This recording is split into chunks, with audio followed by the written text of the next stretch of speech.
വിജയന്റെ സർക്കാരിനെ പറ്റി എന്താ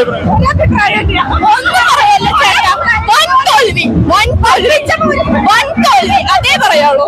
എങ്ങനെയുണ്ട് പ്രവർത്തനങ്ങൾ? എങ്ങനെ ബിജെപിയുടെ നല്ല പ്രവർത്തനം തന്നെയാണ്. ഇപ്പൊ ജയിക്കും തന്നെയാണ് ഞങ്ങളുടെ വിശ്വാസം. എന്താണ് ഇങ്ങനെ വിശ്വാസം എന്നുള്ള ഒരു കാരണം എന്താ? മറ്റു സ്ഥാനാർത്ഥികളൊക്കെ ശക്തരല്ലേ? ഇത്രയേറെ ജനങ്ങൾ തന്നെ കണ്ടില്ലേ ഈ ഒരു പരിപാടിക്ക് എന്തോരം ആൾക്കാരാ വന്നേക്കണം. അത് തന്നെയാണ് ഞങ്ങളുടെ വിശ്വാസം. ഇവരെല്ലാരും വോട്ട് ചെയ്യും. സുരേഷ് ഗോപിയുടെ നല്ല പ്രവർത്തനങ്ങൾ ഇവിടെ കാണിക്കാൻ കഴിയും തന്നെയാണ് ഞങ്ങളുടെ വിശ്വാസം. അതിന് ജയിച്ചാൽ തന്നെ പറ്റുള്ളൂ. അതുകൊണ്ട് സുരേഷ് ഗോപി ഇപ്രാവശ്യം ഇവിടെ ജയിച്ചിരിക്കും. മോദി സർക്കാരിനെ പറ്റി എന്താ അഭിപ്രായം? മോദി സർക്കാർ ഒരു നല്ല ആളാണ്. കുറെ പ്രവർത്തനങ്ങൾ ചെയ്തിട്ടുണ്ട്, കുറെ പേർക്ക് സഹായങ്ങൾ ചെയ്തിട്ടുണ്ട്. നല്ലൊരാളാണ്. പിണറായി വിജയന്റെ സർക്കാരിനെ പറ്റി എന്താ അഭിപ്രായം?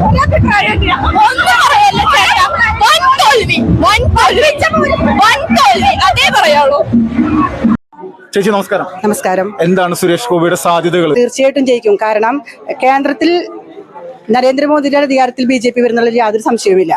അദ്ദേഹത്തിലൂടെ സുരേഷ് ഗോപി എന്ന വ്യക്തി ഇവിടെ ജയിക്കുകയാണെങ്കിൽ സമഗ്ര വികസനമാണ്. ഒരു ഫണ്ട് പോലും ലാപ്സാക്കാതെ അത് കേരളത്തിലെ ജനങ്ങൾക്ക്, തൃശ്ശൂർ ജില്ലക്കാർക്ക് അനുഗ്രഹമായിരിക്കും. അദ്ദേഹം ജയിക്കുന്നുള്ള യാതൊരു സംശയവുമില്ല. നമ്മൾ ജയിക്കുമെന്ന് പറയുന്നുണ്ടെങ്കിലും BJPയുടെ പ്രവർത്തനത്തിൽ, ബൂത്ത് തല പ്രവർത്തനത്തിൽ സംതൃപ്തരാണോ നിങ്ങൾ? ബൂത്ത് തല പ്രവർത്തനം ഒട്ടുമിക്ക സ്ഥലങ്ങളും നന്നായി നടത്തുന്നുണ്ട്.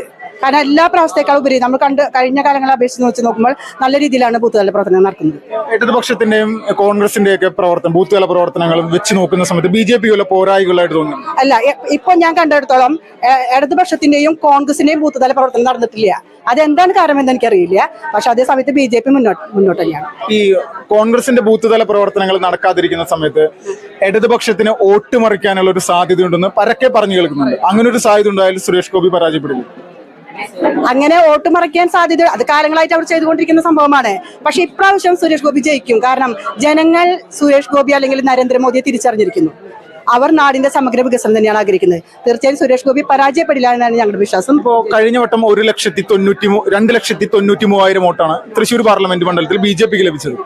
ഈ വട്ടം വിജയിക്കണമെങ്കിൽ ഒരു 4.5 മുതൽ 5 ലക്ഷം വരെ വോട്ട് നിർബന്ധമായിട്ട് ലഭിക്കണം. ഇത്തരം വോട്ട് ലഭിക്കാനുള്ള സാധ്യതകൾ നിലവിലെ ഒരു രാഷ്ട്രീയ സാഹചര്യം എടുത്ത് നോക്കുമ്പോൾ തൃശ്ശൂർ പാർലമെന്റ് മണ്ഡലത്തിൽ BJPക്ക് ഉണ്ടോ? വിദ്യാഭ്യാസമുള്ള, കാര്യങ്ങൾ ചിന്തിക്കാൻ കഴിയുള്ള വലിയ യുവതലമുറ ഇപ്രാവശ്യം തീർച്ചയായിട്ടും സുരേഷ് ഗോപിക്ക് വോട്ട് ചെയ്തിരിക്കും. അപ്പോൾ അതുപോലെ തന്നെ വിദ്യാലയങ്ങൾ, വിദ്യാർത്ഥികൾ തീർച്ചയായിട്ടും അവരൊക്കെ മാറി ചിന്തിക്കുകയാണ്. കാരണം ചിന്തിക്കാൻ കഴിയുന്നവനെ മാറാൻ കഴിയുള്ളൂ. അപ്പൊ തീർച്ചയായിട്ടും ഞങ്ങൾ ബൂത്ത് തലങ്ങളിൽ ഇറങ്ങിയപ്പോൾ തന്നെ ജനങ്ങളുടെ അഭിപ്രായങ്ങൾ ഇപ്രാവശ്യം വോട്ട് സുരേഷ് ഗോപിക്ക് തന്നെയാണെന്നുള്ളതാണ്. കമ്മ്യൂണിസ്റ്റുകാർ പോലും, കോൺഗ്രസിൽ നിന്നാണ് കൂടുതലും വ്യക്തികളും നമ്മളോട് ഇക്കാര്യം പറഞ്ഞിട്ടുള്ളത്. 21% ക്രിസ്ത്യൻ വോട്ട്, ഒരു 3 ലക്ഷം ക്രിസ്ത്യൻ വോട്ട് ഉണ്ട്. അതോടൊപ്പം തന്നെ നിലവിൽ നമ്മുടെ ഈ മുസ്ലിം സമുദായത്തിന്റെ 15% വോട്ടുകൾ, ഒരു 2,30,000-40,000 വോട്ടുകൾ മുസ്ലിം സമുദായത്തിനുണ്ട്. അപ്പോൾ ഇത്രയും വോട്ടുകൾ രണ്ടും കൂട്ടി നോക്കുമ്പോൾ ഒരു 5.5 ലക്ഷം ന്യൂനപക്ഷ വോട്ടുള്ള ഒരു പാർലമെന്റ് മണ്ഡലത്തിൽ BJPയെ വലിയ രീതിയിൽ എതിർക്കുന്ന ന്യൂനപക്ഷ വിഭാഗങ്ങൾ പല തെറ്റിദ്ധാരണകൾ പുറത്ത്, അല്ലെങ്കിൽ തെറ്റിദ്ധാരണകൾ പ്രചരിപ്പിക്കുന്നതിന്റെ പേരിലൊക്കെ. അപ്പോൾ ഇങ്ങനെ ഒരു സാഹചര്യം വരുമ്പോൾ ഈ വോട്ടുകൾ ഒന്നിച്ച് ഏതെങ്കിലും ഇടതുപക്ഷത്തിനോ വലതുപക്ഷത്തിനോ ഒന്നിച്ച് വീണു കഴിഞ്ഞാൽ അത് BJPയുടെ ഒരു പരാജയത്തിനുള്ള സാധ്യത ഉണ്ടോ? പക്ഷെ ന്യൂനപക്ഷം എന്ന് പറയുമ്പോൾ പഴയ BJPയുടെ മെമ്പർഷിപ്പ് എടുത്ത ന്യൂനപക്ഷങ്ങളുണ്ട്.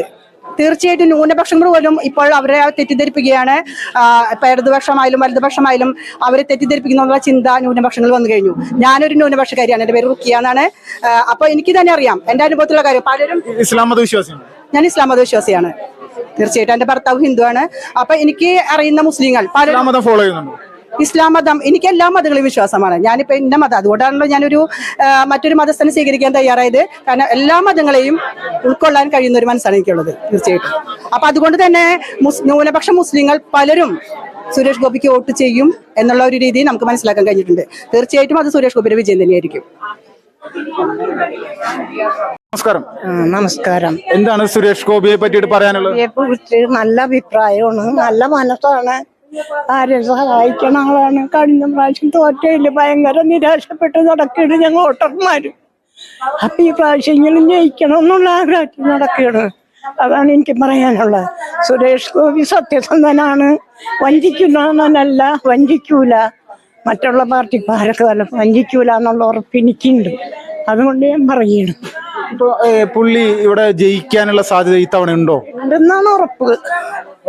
ആ, അതായത് ഞങ്ങളൊക്കെ പിന്നുള്ളവരെ അവതരിപ്പിക്കണുണ്ട്, ജയിപ്പിക്കണം എന്ന് പറഞ്ഞിട്ട്. പിന്നെ അവർ വോട്ട് ചെയ്തെങ്കിലല്ലേ നമുക്ക് ഉറപ്പുള്ളൂ. ഈ പെൻഷനൊക്കെ കൃത്യമായിട്ട് കിട്ടുന്നുണ്ടോ? പെൻഷൻ കിട്ടിയിരുന്നില്ല, ഇപ്പൊ 2 മാസത്തെ ഈ ഇലക്ഷന്റെ ഇട കിട്ടി. അപ്പൊ 5-6 മാസത്തെ വീഴ്ച കിടക്കുകയാണ്. ഞങ്ങളൊക്കെ അതുകൊണ്ട് മരുന്ന് മേടിച്ച് ജീവിക്കണവരാണ്. അപ്പൊ അതും മുടങ്ങി പോയി. അത് പിണറായി വിജയൻ സർക്കാരിനെ പറ്റി എന്താ അഭിപ്രായം? പെൻഷനൊക്കെ മുടക്കിയല്ലേ, നല്ല അഭിപ്രായമാണോ? അത് 2 പക്ഷല്ലേ, ഏത് പാർട്ടിക്കും നല്ലതും പറയും വല്ലതും പറയും. അത് നമ്മളെ നാടിന്റെ ഒരു ഇതാണ്. ഇപ്പൊ ഞാൻ പറഞ്ഞോണ്ട് കാര്യമില്ലല്ലോ. അതേ എനിക്ക് പറയാനുള്ളു. എനിക്ക് നല്ല അഭിപ്രായമാണ് സുരേഷ് ഗോപിനെ ആയാലും മോദിനെ ആയാലും. ഞാൻ കഴിഞ്ഞ പ്രാവശ്യം തൊട്ട് തോറ്റേല് നിരാശപ്പെട്ട് നടക്കുന്നു. അപ്പൊ ഈ പ്രാവശ്യമെങ്കിലും ജയിച്ചു കാണണം, ഞങ്ങളുടെ കരിയത്ത് വരണം എന്നുള്ള പ്രാർത്ഥനയോടുകൂടി നടക്കുകയാണ്. ഞങ്ങൾ തൊഴിലുറപ്പിന് പോയി ഓല മുടഞ്ഞൊക്കെ ജീവിച്ച് പെൻഷൻ കൊണ്ട് മരുന്ന് മേടിക്കണവരാണ്. അയ സഹായം സുരേഷ് ഗോപിയുടെ ഞങ്ങൾക്ക് കിട്ടുന്നുള്ള പ്രതീക്ഷയിൽ ഞാൻ ജീവിക്കുകയാണ്. അപ്പൊ പാവങ്ങളെല്ലാവരും സുരേഷ് ഗോപിക്ക് നോട്ട് ചെയ്യൂലേ? അതെനിക്ക് എല്ലാവരും കാര്യം ഉറപ്പ് പറയാൻ പറ്റൂല. എൻ്റെ ആങ്ങളമാരെ മക്കളുണ്ട്, ചേട്ടന്മാരെ മക്കളുണ്ട്. ഞാൻ എൻ്റെ വീട്ടിലെ ബാക്കിയുള്ള വോട്ട് കിട്ടുമെന്ന് ഉറപ്പില്ല. അങ്ങനെയാണ്. ആള് ജയിച്ചാൽ പാവങ്ങൾക്ക് ഗുണമുണ്ടാവും. ഉണ്ടാവും, തീർച്ചയായിട്ടും ഉണ്ടാവും. ജയിച്ചില്ലെങ്കിലും ആള് ധർമ്മം ചെയ്യണ ആളാണെന്ന് ഞങ്ങൾക്കറിയാം. അപ്പൊ ജയിപ്പിക്കണം എന്നല്ലേ ഞങ്ങക്ക് തോന്നുള്ളൂ, തോൽപ്പിക്കാൻ തോന്നൂല്ല. അത്രേ ഉള്ളു. പ്രവർത്തനം സജീവമാണോ? ഉറപ്പാ.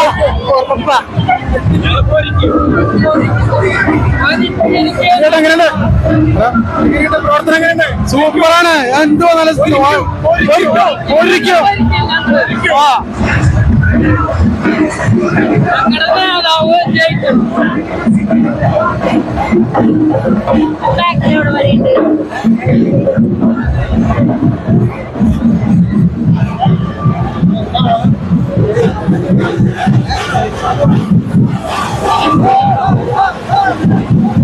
ചേച്ചി എങ്ങനെയാ സായക്കാലം എങ്ങനെ? 100% ഇത്ര ഉറപ്പിച്ച് പറയാനുള്ള കാരണം പ്രവർത്തനമാണോ അതോ വ്യക്തിത്വമാണോ? രണ്ടും. 5 വർഷത്തെ പ്രവർത്തനം ഞങ്ങൾ ഭരിക്കും, അതാണ് വേണ്ടത്. കേരളം തൃശ്ശൂരും ഭരിക്കും, അതാണ് നമുക്ക് ഉറപ്പാണ്. അതിലൊരു മാറ്റമില്ല. ചേച്ചി എങ്ങനെയുണ്ട്? കാര്യങ്ങളൊക്കെ അടിപൊളി. പിന്നല്ല, ഉറപ്പ് എടുക്കും.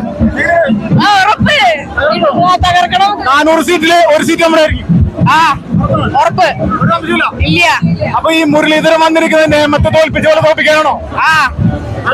നടക്കും. നടന്നിരിക്കില്ല. അതല്ല സുരേഷ് ഗോപി ചോദ്യം കേട്ടില്ല. നേമത്ത് ബിജെപിയുടെ സീറ്റ് പോവാനുള്ള കാരണം കെ മുരളീധരന്റെ സ്ഥാനാർത്ഥിത്വമായിരുന്നല്ലോ നിയമമണ്ഡലത്തില്. അതുപോലെ സുരേഷ് ഗോപിനെ തോൽപ്പിക്കാൻ വന്നാണ് ആള്. നടക്കോ? ഇല്ല. അമ്മ കഴിഞ്ഞ് കഴിഞ്ഞാൽ മുരളീധരൻ ജി ആയിട്ട് തിരിച്ചു വരും ഞങ്ങളിലേക്ക്.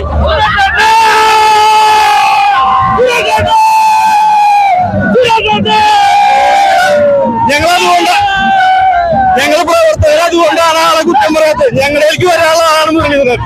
ജൂൺ 4-ാം തീയതി ഞാൻ ഇങ്ങോട്ട് വരും. We want